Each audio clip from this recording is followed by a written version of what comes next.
everyone. Welcome to the virtual seminar on the unification of the Korean Peninsula. My name is Oh Joon. I'm professor at Kyung Hee University, and I used to be Korean ambassador to the United Nations. Today, I would like to start by inviting you to think about the division of the Korean Peninsula 75 years ago. I assume that all of you have some knowledge about the Korean Peninsula and the Korean people. Korean Peninsula is in Northeast Asia. It is between Japan and China, separated by the seas. And as you can see on the map, it is a peninsula, so it is connected to the Asian mainland, but surrounded by the seas on three fronts. Korea was divided in 1945. You would remember that in 1945, the Second World War ended. And in the Asian part or Pacific part of the frontier, the United States and the Soviet Union, now we call it Russia, these countries were fighting Japan. And Japan was defeated, and the United States and the Soviet Union and also China won the war. On the Korean Peninsula, Korea was liberated from Japanese colonial rule because Korea was a colony of Japan for 36 years. So in 1945, when Japan was defeated, the troops of the United States and also of the Soviet Union came into the Korean Peninsula. They divided the peninsula into two along the 38th parallel. So north of 38th parallel, there was Soviet military rule, and south of the parallel, there was United States military rule. That's how Korea was divided. It was not very intentional, but as a result of the post-war arrangements, the peninsula was unfortunately divided. In the north, the DPRK, Democratic People's Republic of Korea, was established, while in the south, the Republic of Korea was created. In the south, the government, South Korean government, decided to conduct an election, general election, supervised by the United Nations. But in North Korea, they didn't want any United Nations involvement, so the North Korean government, the DPRK government, was established on its own. And 2 years later, in 1950, North Korea invaded the South, probably because they wanted to unify the whole peninsula under communist rule. It was a pretty big challenge for the whole world because that was the first serious major war that occurred after 1945. So the United Nations, which was advocating the concept of collective security, was seriously challenged by this outbreak of war on the Korean Peninsula. So the Security Council met immediately, and they decided to send troops to defend South Korea. The troops were called United Nations Command, and 16 countries contributed troops to join this command. So the war continued for 3 years. In 1953, the Korean War ended, but actually Korean War ended with an armistice. There was no peace agreement to end the war, but they agreed to stop fighting under armistice or ceasefire, whatever you call it. And then after the war, the Korean issue was debated in the UN's General Assembly every year, because the issue was put on the agenda of the United Nations. And in the United Nations, the friends of South Korea and the friends of North Korea were always arguing about the legitimacy of these two countries. In the beginning, there were much more friends of South Korea. So when they adopted resolutions, the resolution was usually initiated by friends of South Korea, and another resolution proposed by North Korea's friends were always defeated. But in 1975, something funny happened because both draft resolutions proposed by friends of South Korea and friends of North Korea were passed. It didn't make sense because these two resolutions had conflicting contents. But somehow, the UN member states didn't want confrontation. They tried to avoid confrontation. So these two conflicting resolutions were both adopted in 1975. And then the United Nations General Assembly, member states of the United Nations, thought it didn't make sense anymore to continue to debate the Korean issue because opinion was so divided that if they continue to try to adopt resolutions, they would probably continue to adopt conflicting resolutions. So in 1975, they decided to stop the debate. And they took this Korean issue from the agenda of the United Nations. It was no longer on the agenda of the UN. And then from 1975 to 1991, the two Koreas were competing diplomatically. Competing diplomatically means that they tried to get recognition from other states because neither of them was yet a member of the United Nations. So if you become a member of the United Nations, you can automatically get state recognition as a state. But when you are not UN member state, you have to get recognition one by one from other countries. So South Korea and North Korea were competing to get as many recognitions as possible. South Korea was doing better than North Korea, but in 1991, both Koreas entered the United Nations as member states because in 1990, the so-called Cold War ended, and the countries that were opposing South Korea's admission, such as China and the Soviet Union, they decided not to oppose South Korea's admission to the United Nations. So that's how, in 1991, both Koreas, the two Koreas, were admitted to the United Nations as member states. After that, there was no more Korean Peninsula issue on the agenda of the United Nations, except three North Korean issues. North Korea's official country name is DPRK, so there are three DPRK related issues. They are nuclear issue, human rights issue, and humanitarian assistance to North Korea, because North Korea is an underdeveloped country. So these three issues are still on the agenda of the United Nations when it comes to the Korean Peninsula issues in the international community.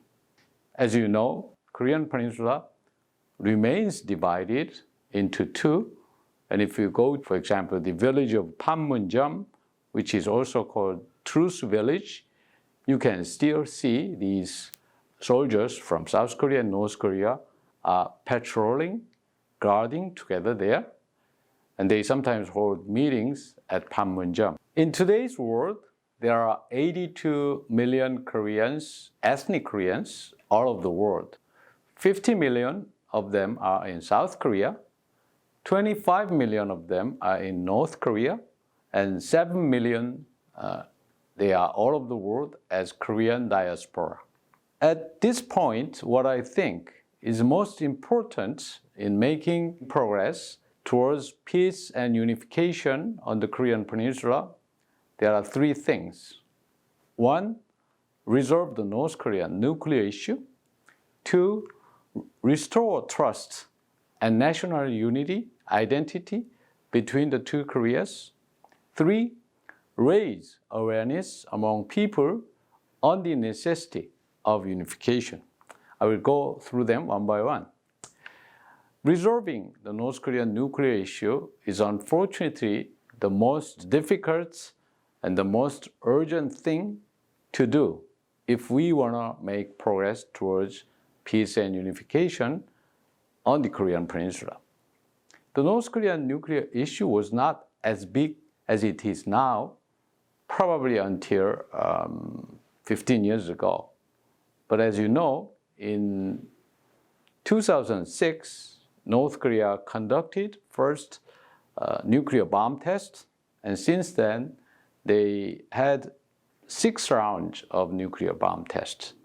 As they were doing it, their tests obviously became more successful and more powerful. So by now, we all assume that North Korea has nuclear weapon capability, which is very dangerous. The reason why the North Korea's nuclear capability is a global threat is twofold. One reason is because it is a grave threat to the nuclear non-proliferation treaty regime. As you know, there is this global treaty called Nuclear Non-Proliferation Treaty, which came into effect in 1970.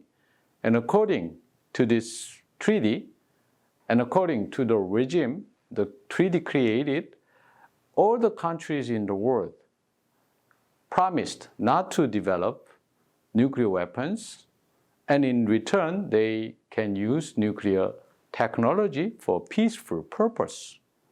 That's how South Korea got nuclear technology and how North Korea got nuclear technology as well. So North Korea got a small nuclear reactor in the mid-1980s because they promised not to develop nuclear weapons, and they joined the NPT regime. But some 5 years later, they changed their mind and they started nuclear weaponization. So that's how in 1993, the first North Korean nuclear crisis erupted. Since then, there have been ups and downs in negotiation with North Korea to persuade North Korea to give up their nuclear weaponization. The negotiation was mostly conducted between North Korea and the United States. But sometimes other neighboring countries like South Korea, Japan, China, and Russia also participated in the negotiation. They got quite a good deal in 2005, which was called September 2005 Agreement. According to this agreement, the other countries were going to give rewards to North Korea, such as economic rewards and also diplomatic recognition in return for North Korea's giving up of nuclear and missile capabilities. But this deal, which was a good deal actually, didn't go through. The deal broke down in 2006, which means 1 year later, the agreement broke down because North Korea conducted the first nuclear bomb test. The second reason why North Korea's nuclear weapons constitute a global threat is because that can trigger nuclear weapon domino, nuclear domino so-called, in Northeast Asia. If you look at this map on the screen, in this part of the world, in Northeast Asia, before North Korea's weaponization, there were 3 nuclear weapon states: United States, Russia, and China. And the other 3 countries, North Korea, South Korea, and Japan, didn't have nuclear weapons. But if North Korea becomes a nuclear weapon state, what would the other 2 countries do? The other 2 countries meaning Japan and South Korea. Because strategic balance that existed in the region will be threatened by North Korea's acquirement of nuclear weapons. So for South Korea and Japan, they have only 3 options. They can also have nuclear weapons, develop nuclear weapons, which is not a very good idea. 2, they can depend on United States nuclear umbrella more strongly. 3, they can persuade North Korea to give up their nuclear capabilities and go back to the status quo that existed in the past. Which is the best way? Which is the best way, but is the hardest to achieve because North Korea is not willing to give up nuclear weapons.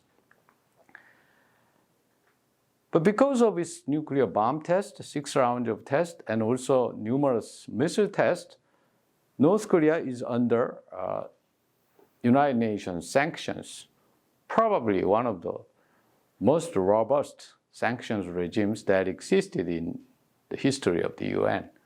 Today, DPRK, North Korea, is not able to conduct economic activities outside North Korea. They cannot do much of trade with other countries. They cannot do much of financial activities with other countries. So North Korea's chance for economic development is very limited by these sanctions. So that's how North Korea is kind of in a dilemma. But during the last 2 years, North Korea looked like changing the course, meaning after the Pyeongchang Winter Olympic Games in South Korea, North Korea was coming out to South Korea and to the United States. And as you all know, there have been some summit meetings, for example, summit meeting between President Trump and Kim Jong-un, and also summit meeting between President Moon Jae-in and Chairman Kim Jong-un. So there appeared some degree of rapprochement. There was a better mood and improvement of ties between North Korea and South Korea, also between North Korea and the United States. But after the failure of the summit between Trump and Kim Jong-un in Hanoi, February 2019, things were not getting better. Things have not been moving forward, as you know. And last June, North Korea blew up a liaison office building in Kaesong, which was a kind of a symbol of their intention to discontinue dialogue with South Korea as well as with the United States. So things are not now in a stalemate, and because United States is right now in the election campaign, and also because of the coronavirus pandemic, I think United States cannot afford to pay too much attention to its dialogue with North Korea. So probably nothing much will happen until the US presidential elections in November. But after that, or even before that, there might be some breakthrough where South Korean government is making efforts to make breakthrough. So the way I see it, there are generally, you can say that there are two kinds of different prospects for the resolution of the North Korean nuclear issue. Well, in first scenario, if North Korea is genuinely willing to pursue denuclearizations, then even though there will be some ups and downs, even though it will still take some negotiations, because North Korea will not just give up nuclear weapons. If they wanna give them up, they will probably try to sell them at right price. So they probably want to have something in return for that. But if they are genuinely willing to go for denuclearization, then there can be a deal. So even though it will take time, the prospects are not so bad. But the second scenario, if North Korea is not willing to give up all of its nuclear capabilities, meaning they want to keep some of their nuclear capabilities, even though they might give up some other parts of their weapons, then I think it will be very difficult for the parties concerned to make a breakthrough, because you cannot give up part of your nuclear capabilities. Either you give them up altogether, or you keep them. If that is the case, this will make things more difficult, and the North Korean nuclear issue will remain as a long-term process rather than a quick solution. And the second important consideration in making progress for peace and unification on the Korean Peninsula is how to restore trust and national identity between South and North Korea. But actually, as you can see on the photo, the Pyeongchang Winter Olympic Games helped South Korean and North Korean athletes participated in it together, and which was celebrated together by people all over the Korean Peninsula, either in South Korea or in North Korea. But that was kind of temporary. That was not permanent detente. So right now, things are not moving forward between the two Koreas, despite the three inter-Korean summits in the history of the divided Koreas. But the current government in South Korea, under President Moon Jae-in, is making a lot of efforts to restore this rapprochement with North Korea. So we will have to see how that will work. Humanitarian assistance to North Korea has always been an issue since the mid-1990s, when North Korea had a big famine and a lot of people suffered from shortage of food. Since then, the international community has always provided a certain amount of humanitarian assistance to North Korea. As you can see on the chart, the amount that has been provided varied, but it was usually around $40 million a year or $30 million a year. But United Nations think that actually what North Korea needs as assistance is around $100 million a year. So what was actually provided to North Korea has always been short of the needed assistance. The third point I want to make about how to make progress towards peace and unification on the Korean Peninsula is the issue of raising awareness among people on the necessity of unification. Because in South Korea, there is a generational gap on the necessity of Korean unification. The older generation who was young when Korea was divided, or who has some relatives or family members who came from North Korea, like my generation, it's not too difficult to appreciate that North Koreans are our sisters and brothers. But younger generation, whose parents were born even after the Korean War, it is very difficult for them to realize and to fear that North Koreans are our sisters and brothers. So as you can see on the results of poll, there are always much more older people who think we should have unification eventually.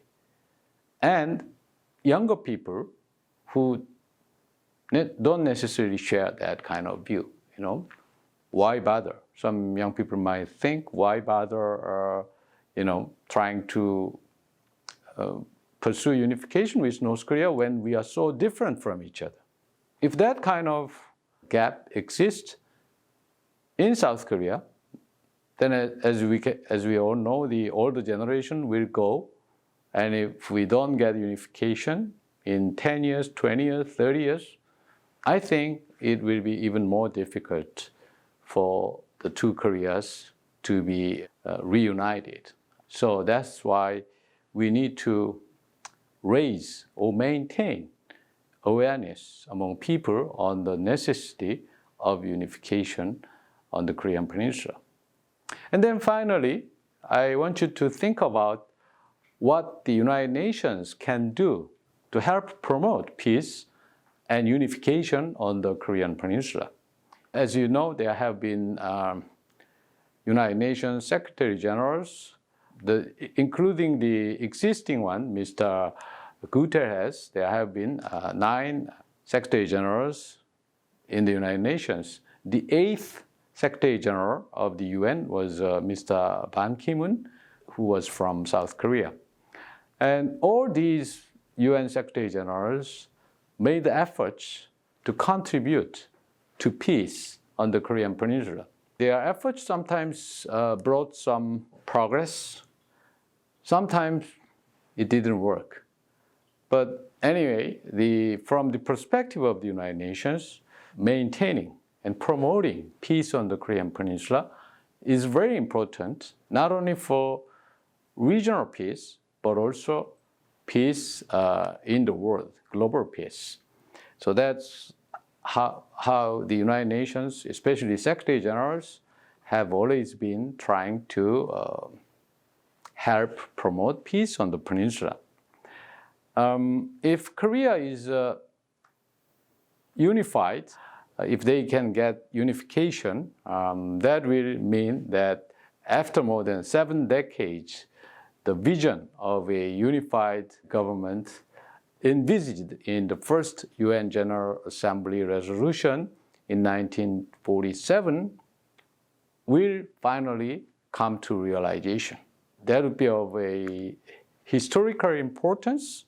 If you think about the fundamental purposes of the United Nations, that is to maintain peace and security in the world, to pursue sustainable development in the world, and to promote human rights for all the people in the world, a Korean reunification will contribute a great deal to the achievement of these important purposes of the United Nations and of the world for the future of humanity.